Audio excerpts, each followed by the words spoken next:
Le budget initial de 2025 a été adopté en décembre 2024. Il prévoyait environ 40 milliards pour l'organisation des élections. Cependant, les élections ont été reportées. La loi de finances rectificative 2025 a, elle, été mise en place. Elle inclut le transfert du montant initialement prévu pour les élections à la défense et à la sécurité. Ainsi, nous retenons une augmentation du budget avec un total de 527 milliards de francs CFA pour la défense contre 504 milliards de francs CFA pour la sécurité.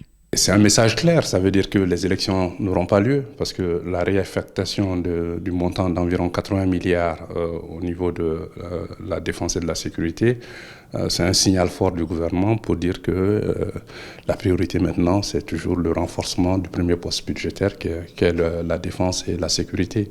En sus de cette hausse qui permettra de mieux renforcer les capacités opérationnelles des forces armées maliennes et des services de sécurité, on note également plusieurs autres hausses et baisses. Il y a un impact positif parce que les recettes ont augmenté plus que les dépenses.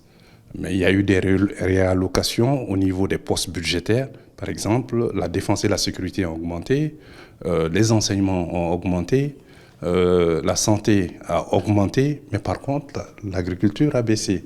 L'agriculture a baissé, la culture a augmenté, l'environnement aussi a baissé, ainsi que les logements.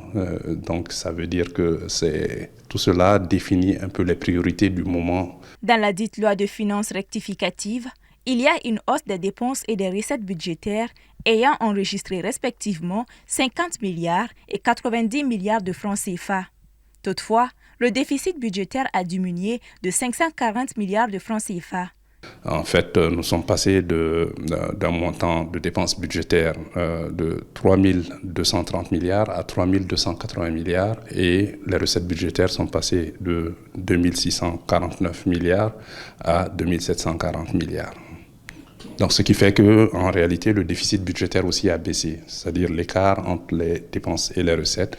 Parce que dans la loi de finances, le projet de loi de finances initial, le déficit budgétaire était évalué à 581 milliards. Maintenant, il a baissé à 540 milliards de francs CFA. Pourtant, d'autres recettes exceptionnelles découlent de cette loi de finances rectificative, comme le fonds de soutien qui a généré des recettes d'environ 50 milliards de francs CFA ou encore les recettes exceptionnelles des compagnies de télécommunications qui se situent à environ 27 milliards de francs CFA.